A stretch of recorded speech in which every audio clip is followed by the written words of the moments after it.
Сейчас я в аэропорту Скипхол. Скоро будет наш рейс в Швейцарию. В Швейцарию мы летим для того, чтобы немножко отдохнуть, посмотреть места вокруг Женевского озера, Лусан, Женеву саму, немного природных мест. Самая главная цель нашей поездки – это конференция Scala Days. Это вообще первый раз, когда я еду в Швейцарию, я реально в восторге. Погода для полета просто превосходная. Пугали холодной погодой, дождями, ветрами и штормами. Но в итоге здесь очень жарко, прямо такое реальное лето ощущается.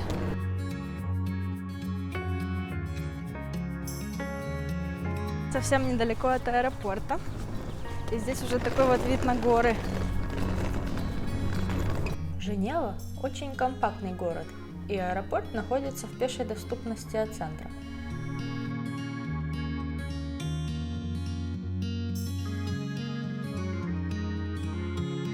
Приятная неожиданность. Гостиницы дали бесплатные билеты на весь транспорт по городу, на все время пребывания в Женеве. Надо признаться, что это очень удобно, хотя я не ожидала, что в таком маленьком городе столько транспорта. А еще меня очень порадовали троллейбусы, которые я уже давненько не видела.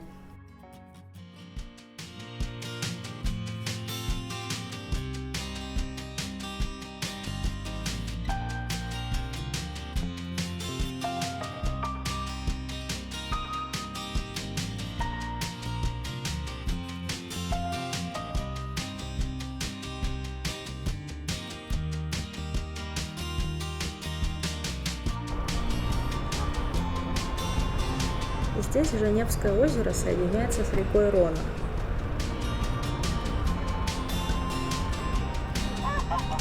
Такая чистая вода.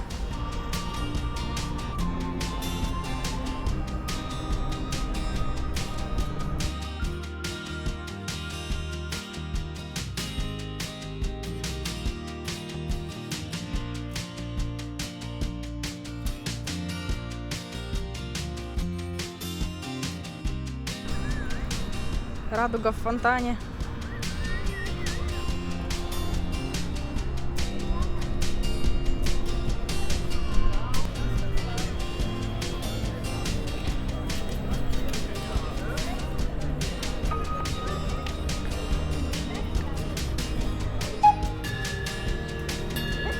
Uh-oh.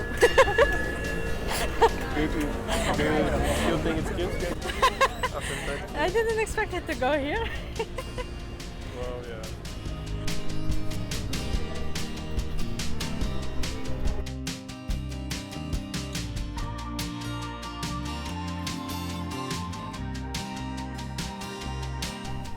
Известное блюдо, которое обязательно надо попробовать в Швейцарии, это сырное фондю.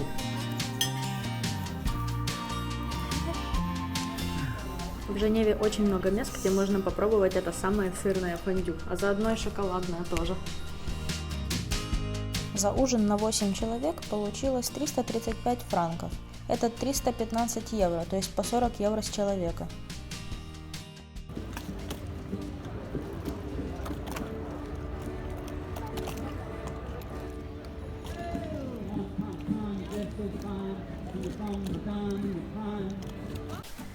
Короче, вчера была жесткая жара, погода была как летом в Одессе, но сегодня погода резко поменялась. Сейчас мы из гостиницы идем в сторону центра города, Женева. Вчера мы попали на какой-то случайный троллейбусик, так как в гостинице нам дали бесплатные проездные на весь период, пока мы здесь пребываем. А сегодня мы решили прогуляться. Пока что не могу определиться, какую страну мне напоминает Швейцария. Больше всего похоже на Францию, только просторнее и чище.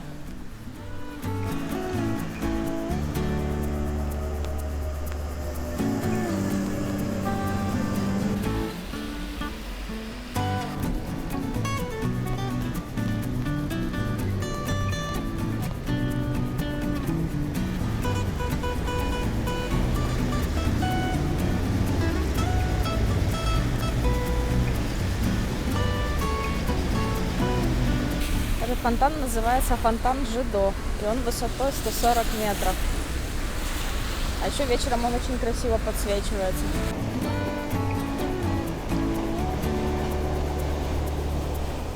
Сейчас я подойду к нему поближе.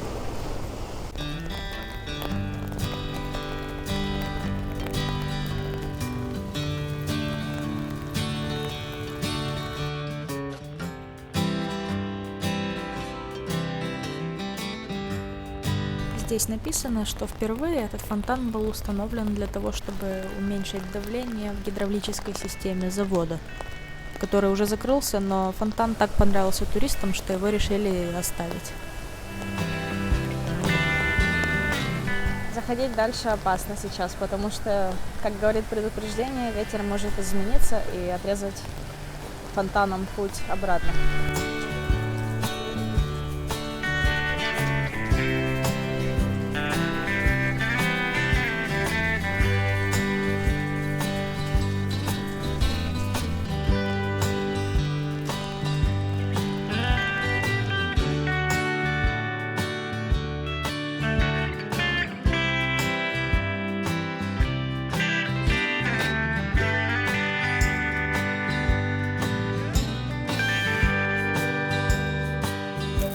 Теперь я знаю, что плавать в этом фонтане нельзя.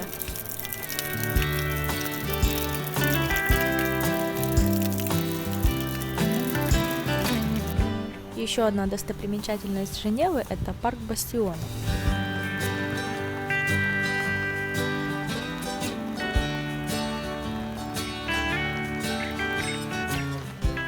Прикольно, люди под дождем с зонтами играют в шахматы.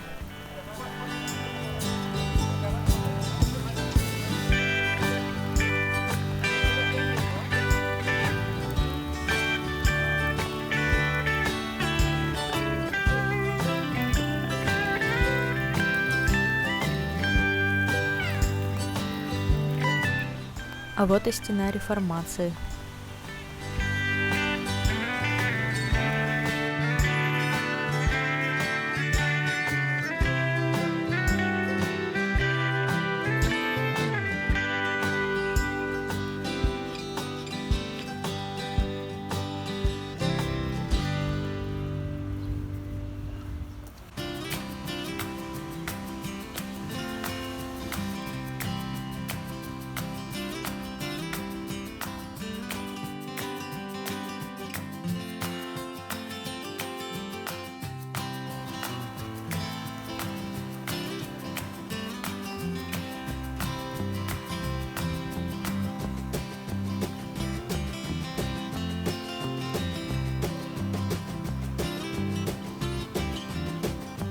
Здание Старый Арсенал со средневековыми пушками.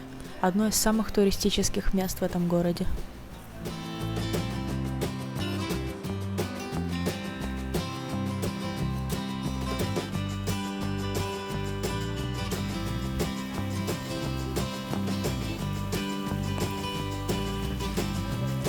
Так, кафедральный собор Святого Петра.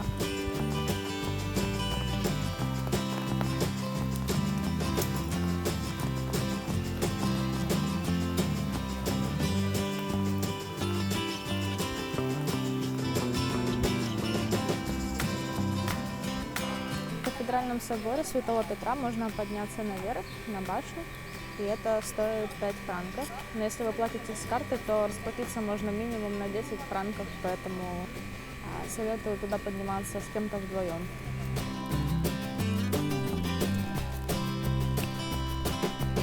Если обойти собор и зайти с задней стороны, то вы попадете на смотровую площадку, с которой открывается отличный вид на город. Ну, на башню как бы тоже можно подняться, но она не сильно высокая, поэтому вид из нее будет отличаться не слишком сильно. Фонтанчик для лошадей.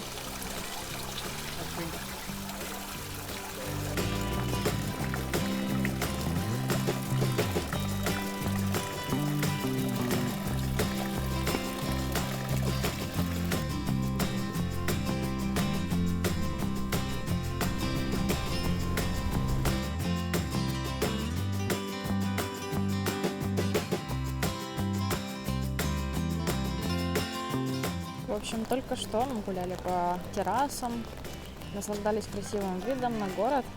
Оказалось, что мы были на таком как бы холме, в который вмонтирована библиотека.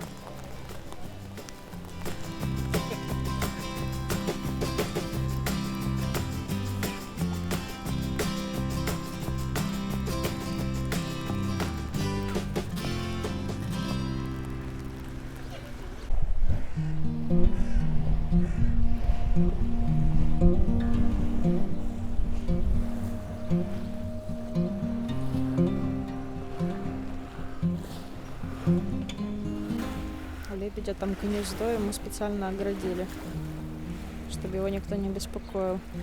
Воду в Женевском озере я потрогала. Вода очень теплая. Мне кажется, уже сейчас можно было бы купаться.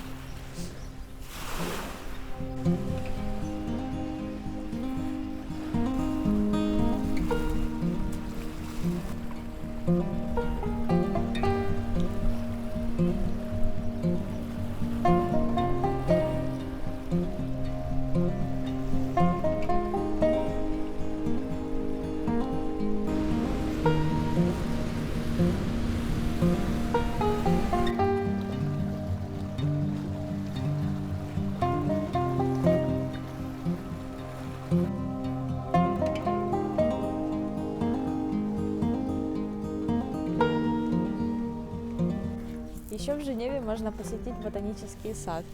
Но здесь тоже очень красиво. Есть теплицы, которые накрывают от жары такими вот штуками.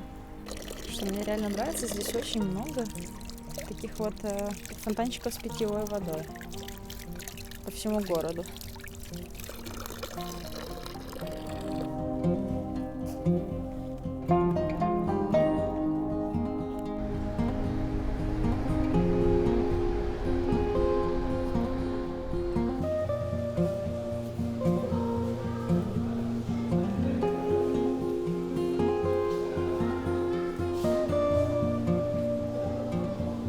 Одна из главных достопримечательностей Женевы – это стул со сломанной ногой.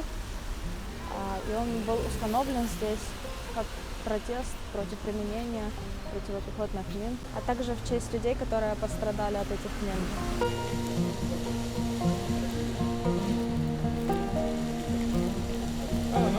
Это базилика Нотр-Дам.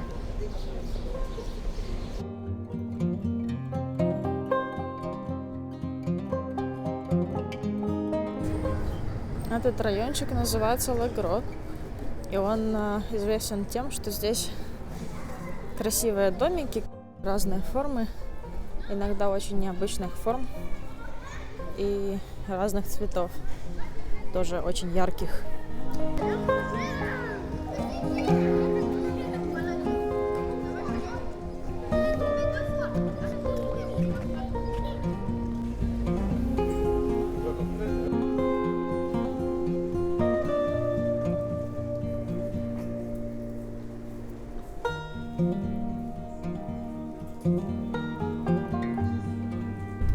В общем, сейчас я нахожусь в поезде для того, чтобы приехать в следующий пункт. Это деревня небольшая, в которой будет всего лишь одна гостиница. Цель поездки туда – это посмотреть горы вокруг, какая здесь красивая природа. Виды должны быть очень классные, если, конечно, все не будет спрятано за тучами, потому что вчера мне горы было не сильно хорошо видно из-за тумана, тучи, дождя. Погода сегодня на самом деле не намного лучше. Побывала в магазине, который называется Migros. Ну, можно увидеть, что цены дороже, чем в Нидерландах. Рассчитывалась я в франках. 1 франк немножко дешевле 1 евро. Но в итоге получилось больше, чем я обычно трачу в Нидерландах. Можно увидеть, например, с солями. Там было, по-моему, 50 грамм или около того, 4,30. И закупилась именно потому, что не уверена, что в той деревне, в которую я еду, будет хоть какое-то место, чтобы поесть. Мне кажется, поезда здесь быстрее ездят, чем в Нидерландах. Намного.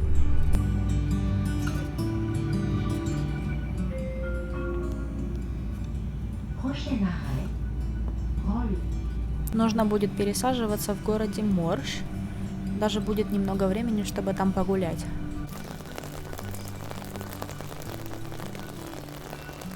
Погода прекрасная, здесь сейчас совсем пусто.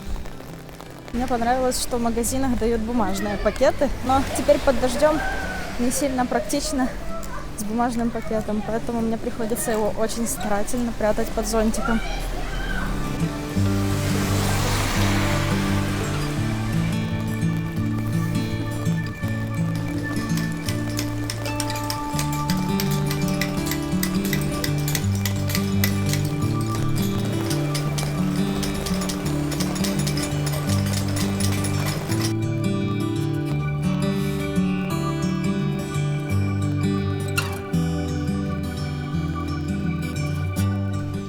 Называют это озеро Лемон. Не Женевское озеро, как мы привыкли называть. А это копии корабля, который в оригинале мы видели в Женеве.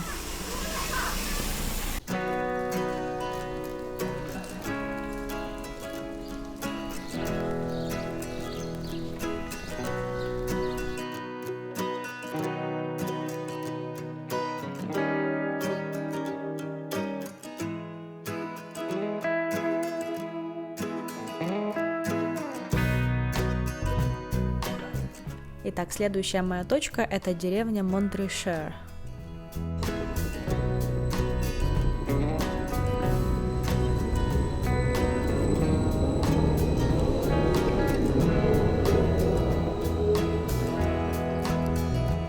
So it's not so much a station as like a little sidewalk next to it.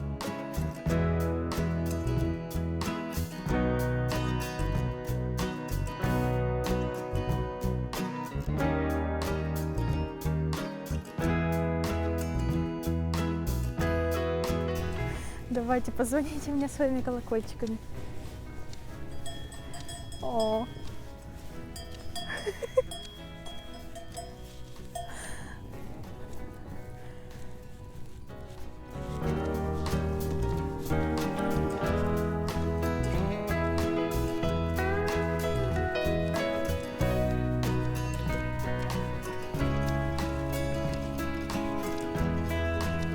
Те горы, которые я видела до сих пор, были на французской стороне, и то были Альпы.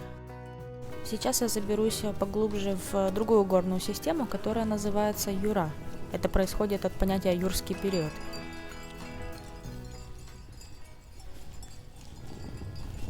Если слышишь вдалеке колокольный звон, это коровы пасутся.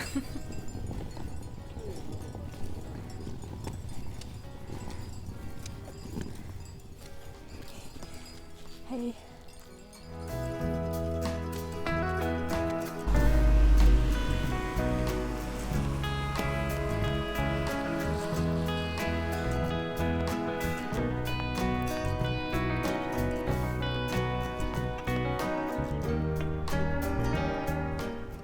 Закрытыми ролетами встречает единственная гостиница в этом населенном пункте. Но тут есть звонок на двери, в итоге оказалось, что нас уже ждут. Гостиница оказалась очень уютная, и особенно порадовали милые детали интерьера. На завтрак попробовала натуральный швейцарский йогурт.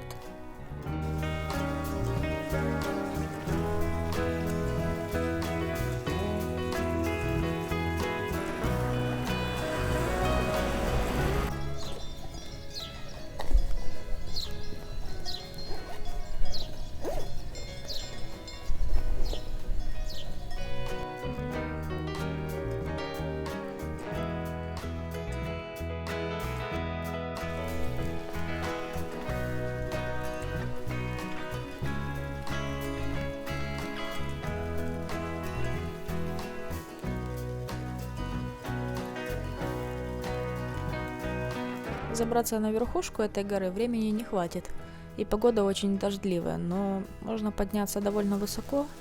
Там должно быть одно место со смотровой площадкой, оттуда должен быть хороший вид. Долгий подъем стоил того.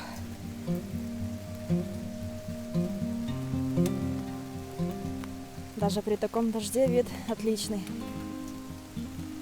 Кстати, довольно неожиданно, но зонтик реально спасает от дождя в горах.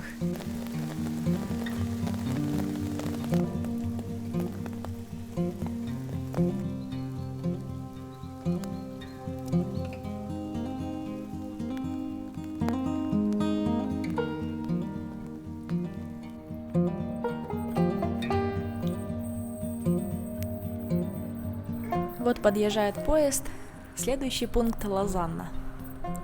А об этом я расскажу в следующем эпизоде.